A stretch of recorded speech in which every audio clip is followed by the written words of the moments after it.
Welcome back, patrons, to another video. Now this is just a really quick one, and I've shown it in a few of my YouTube videos, but I haven't really explained what I'm doing.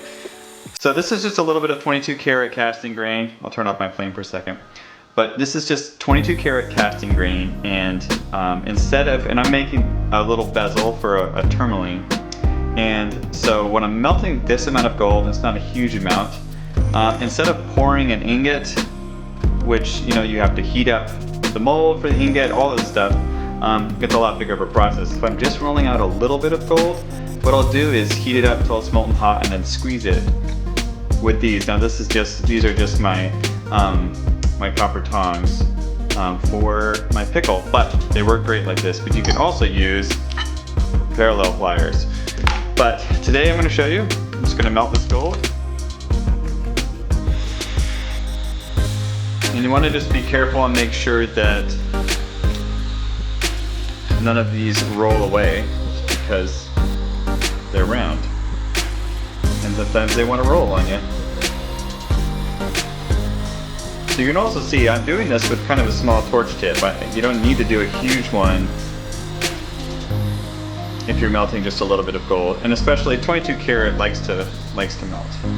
Okay, so this is red hot right here. And sometimes it takes a few tries, so you go in when it's really hot and then just give it a squeeze. Okay, so I want to do it one more time, or maybe a couple more times, because I want to make sure that I got the bottom too. Sometimes just move it a little bit.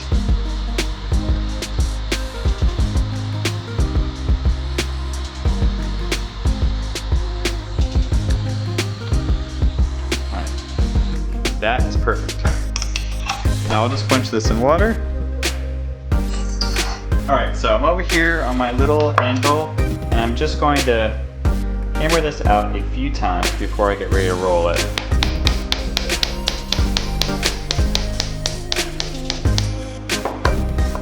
And the really nice thing with 22K is that it just hammers so nicely.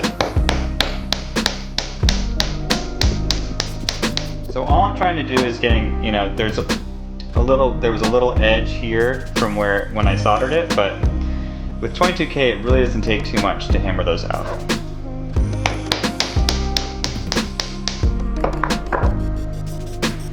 I go a little and just hammer it down. Now this is also another thing to get the right height for your bezel.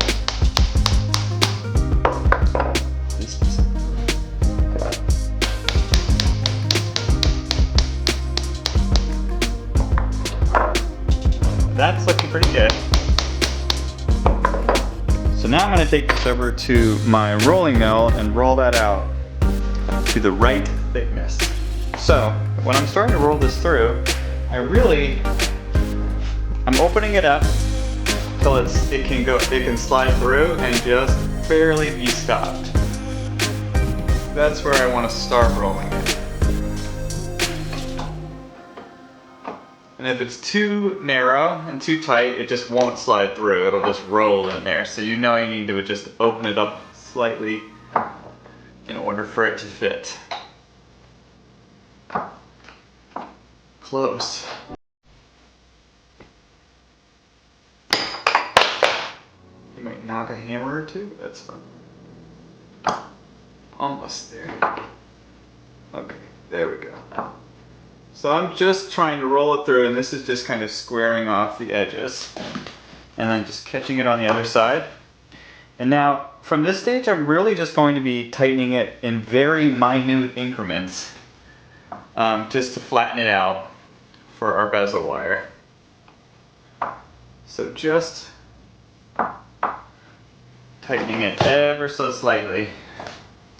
And another benefit of 22K gold is it stays soft for a lot longer. If this were silver, or 18K or 14K, I would anneal it a lot. But I would anneal it probably every 7 passes, depending on how much I'm rolling out. But with 22K, it stays soft a whole lot longer. So I'm gonna go keep rolling this through until I get it a lot thinner, and we'll check back in. So I want to check back in. I've been rolling this out a little bit more, and so once it starts getting a little longer, what I do is I take something square that's hard. It can be a piece of wood, a piece of metal. This is just a little gem box. And I hold up my bezel wire next to it when I'm rolling it through. And this just can keep a square angle. And once you start getting longer, what can happen is you can start putting it in at a wrong angle, and it will kind of give this a banana shape, which when you're making a bezel wire is just not what you want. So I use this little gem box and just hold it right up.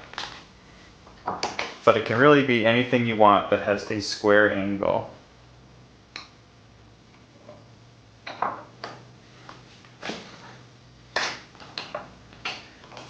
And now at this stage, I'm going to reheat this and then roll it out some more.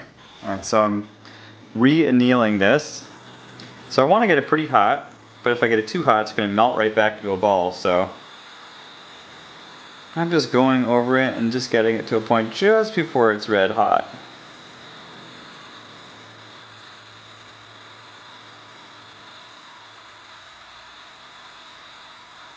And then I'm going to quench it in water again.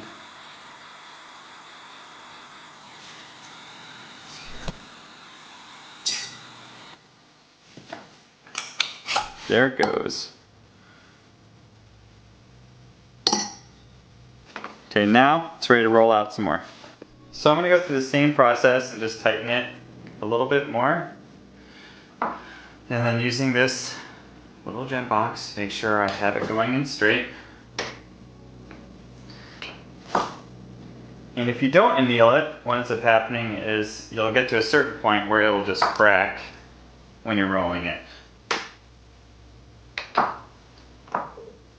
And if the crack is too big, you just kind of have to melt it and go back. Which is a huge waste of time.